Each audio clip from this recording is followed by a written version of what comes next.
Yesu ashimwe bakundwa mu mwami wacu Yesu Kristo. Nitwa Jean Paul Habumuremyi, ndi umukristo w'inyarugenge. Ndagira ngo dusenge dukomeze tuganire ijambo ry'Imana. Mana, turagushimiye cyane mu izina rya Yesu. Tugushimiye kuri Imana yo kubahwa cyane. Duteze amatwi ngo twumve iby'umwuka abwira amatorero. Uduhe imbaraga zo guhishurirwa icyo ushaka utubwira, kandi dutere intambwe tugishyire mu bikorwa mu izina rya Yesu. Amen. Tumaze iminsi tuganira ku ntego yitwa gusubizwamo imbaraga.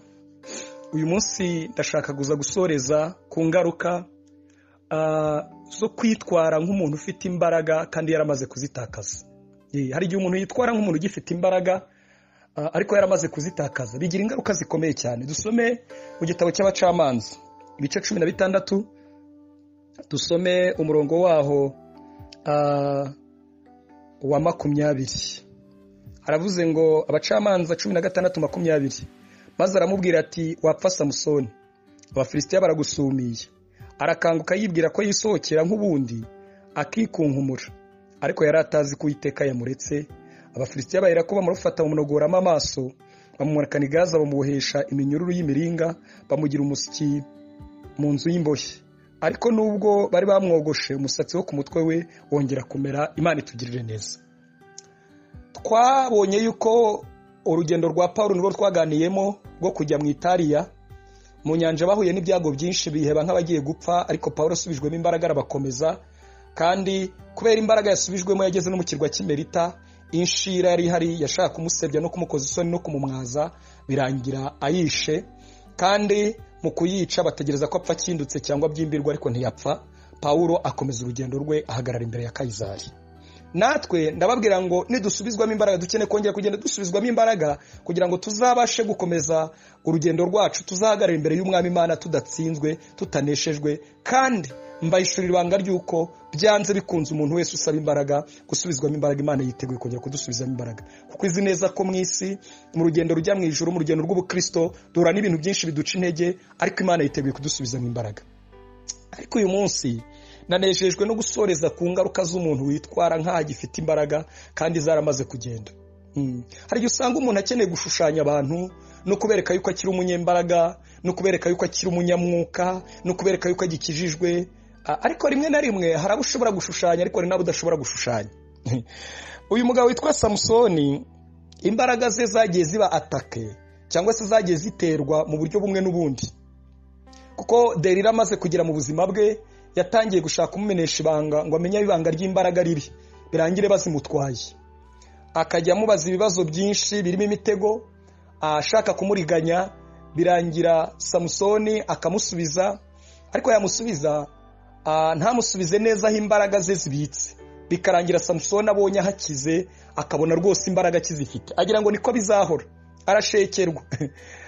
Nabwiye abantu ikintu gikomeye: nubona hari ikintu cyatangiye gutoba imbaraga zawe, kuzanduza, cyangwa se ukabona cyatangiye kuvanga ubukristo bwawe, cyatangiye kubuhumanya, ukwiriye kugisezerera burundu mu buzima bwawe, cyangwa se ukwiriye kukirinda cyane, kubera ko byanze bikunze gishobora no kuzakwanduza kikanakwica, ugasanga ubukristo bwawe burahumanye. Imana imfashe muze kubyumva cyane.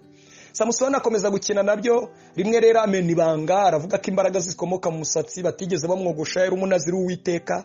Delila nawe rero kuko ari ryo banga yashakaga, naratangaye.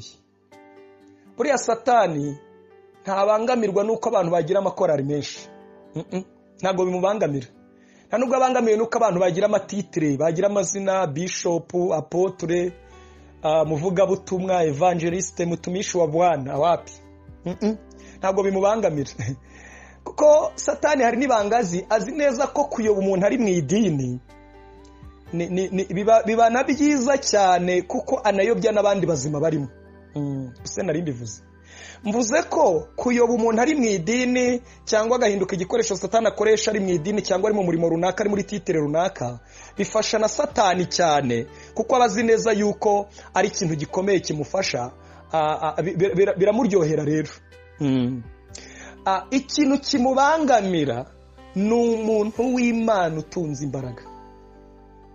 Ubangamiye Abafilisitiya si Samusoni nk'izina, oya, nta nubwo ari nka Samusoni nk'indwanyi, ubangamiye abafilisitiya ni Samusoni nk'ufite imbaraga, kuko imbaraga nizo zagira icyo zikora ku bafilisitiya, ariko izina Samusoni nta kintu ryakora ku bafilisitiya. Tubitandukanye rero, Imana idufashe kuza kubyumva tunabitandukanye mu izina rya Yesu.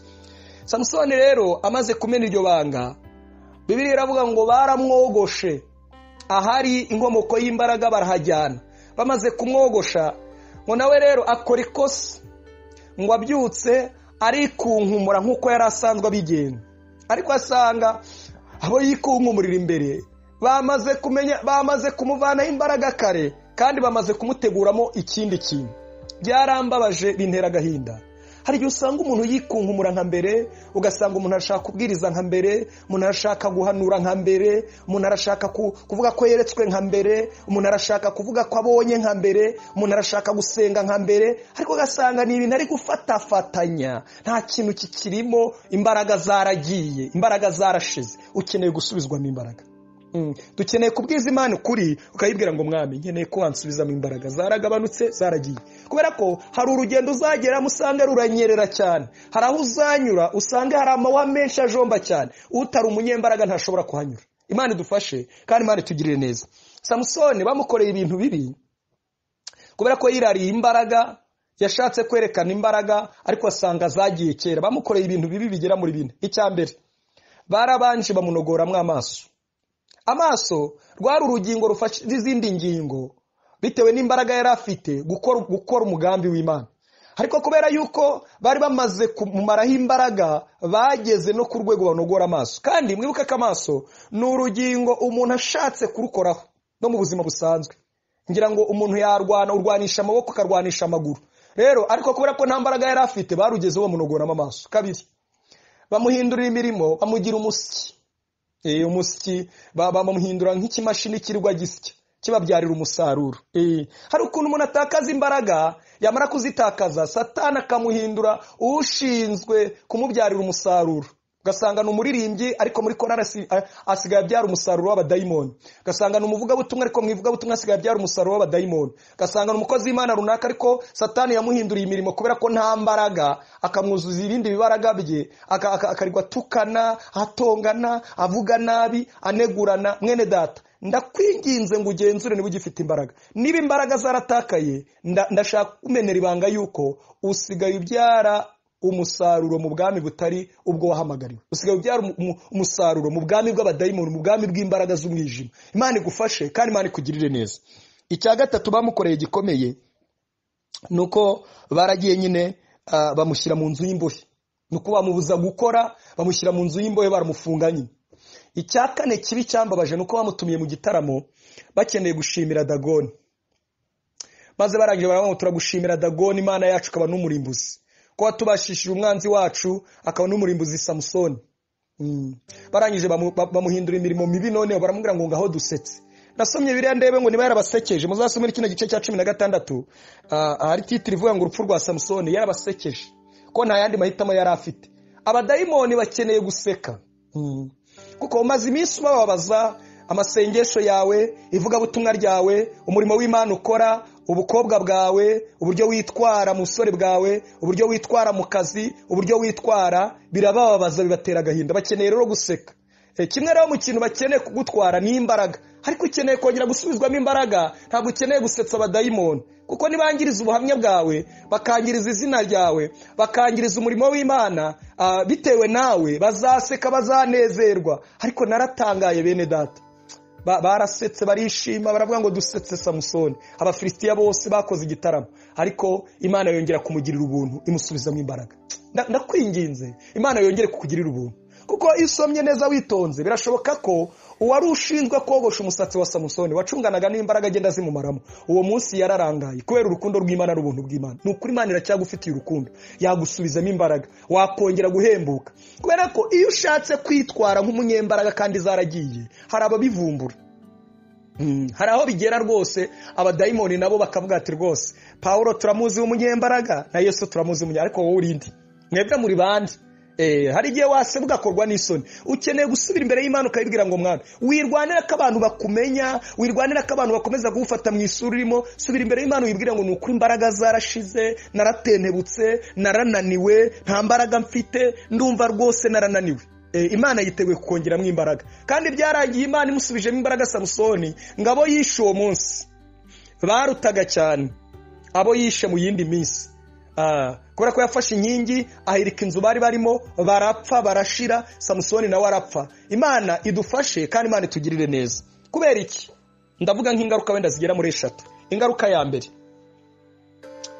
kimwe mu bintu gituma abantu badashaka kugaragara nk'aho batakaje imbaraga, nuko bashaka kurwanira gukomeza kumenyekana mu isura bari barimo.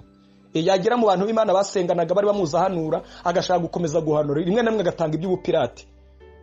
Ariko ndashaka kukubwira yuko kimwe mu ngaruka nuko abanyamwuka batareba kuri wowe, batareba kubigaragara, batareba ku irange ry'inyuma, bazagucukumbura bagere muri fondasiyo. Hari igihe uzaseba, hari igihe uzahura nabo umwarusebe, bagusebye bakubwira bati ibintu urimo hanura ntabwo ari byo, imbaraga zawe zaragabanutse. Kuko nubwo abantu bapfuye mu buryo bw'umwuka, nubwo abantu bagenda basubira inyuma, ariko abazima baracyariho. Abazima bakibasha kumva baracyariho, bakibasha guhishurirwa baracyariho. Imana igufashe, Imana ikugirire neza. Wazaseba rero ukamwara. Icya kabiri nuko nawe ubwawe ushobora kuzaseba, bitewe nuko aho washoboye uri mu mbaraga, hari ahandi imbere hashobora kuba hakomeye kwarenze. Rero nuhagera imbaraga zaratakaye, hagiye hazakunanira, bita bigaragara yuko ibyo wirariraga bitari byo. Mwagiye mubona abantu bishingira bavuye kubwiriza, mwagiye mubona abantu biba kandi ari abakristo, mwagiye mubona abantu batanga za ruswa kandi barategereje Imana igihe kinini cyane, mwagiye mubona abantu basambana kandi barategereje Imana igihe kinini cyane, ariko igihe gito yagisigaye ugasanga barasambanye barananiwe. Ni abantu bagiye bakamuka ariko ntibagaruka imbere y'Imana ngo Imana ibahe imbaraga. Mukundwa mu Mwami, Imana iguha imbaraga, utazase utazamwara, kuko imbere hari ibindi utegereje uzarwana nabyo, hari ibindi bikomeye. Pawulo ntago yasebye kuko yari afite imbaraga yahawe. Inshira ntabwo yamusebeje, ahubwo yarayirwanyije, arangije arayinesha. Imana ishimwe cyane kandi Imana itugirire neza. Ikindi cya gatatu kibaho nk'ingaruka zikomeye, nuko hari igihe n'Imana imanukira gusobanura amakuru, ugasanga uwo batekereza guri we si uriwe. Hari igihe umuntu ashaka kwiyereka abantu, ashaka kwigaragariza abantu, akabiyereka nk'aho akiri mu mwanya, akimeze nka wa wundi wa kera. None Imana yatanga ubuhamya bwe ukumva birahabanye, ikamuvuga nk'ikindi kintu. None indimi yavugaga n'amayerekwa yavugaga n'ibyo yahanuraga, abantu bakaza gusanga ari ibintu by'amarangamutima byari biraho ngaho. Rero Imana igufashe usubizwemo imbaraga, ubwira Imana ngo Mana ni ukuri ndabyemeye, imbaraga zarashize, nategereje amasezerano zirashira, ubukumi bwarazimaze, intambara yo mu busore yarazimaze, nagize ibibazo mu muryango birazimara, ariko nkeneye ko wansubizamo imbaraga. Imana yiteguye kugusubizamo imbaraga. Ndagira ngo dusenge. Mana turagushimiye cyane mu izina rya Yesu, ndabizi ko witeguye kudusubizamo imbaraga. Mwene data mushiki wacu wanyumvise, ndamusengeye ngo musubizemo imbaraga mu izina rya Yesu. Aho yananiwe, aho yacitse intege, aho yagize ibitotsi, aho yagize umunaniro, umusubizemo imbaraga mu izina rya Yesu, kandi yongera akomerere mu buntu burerwa muri Kristo Yesu. Ndagushimiye ko witeguye kubikora, kandi ndagushimiye ko witeguye kumugirira neza. Iyi nyigisho igira imbaraga, abantu batenebutse, abantu bananiwe, abantu bacogoye, bongere basubizwemo imbaraga. Urakoze kubikoze mu izina rya Yesu. Amen. Amen.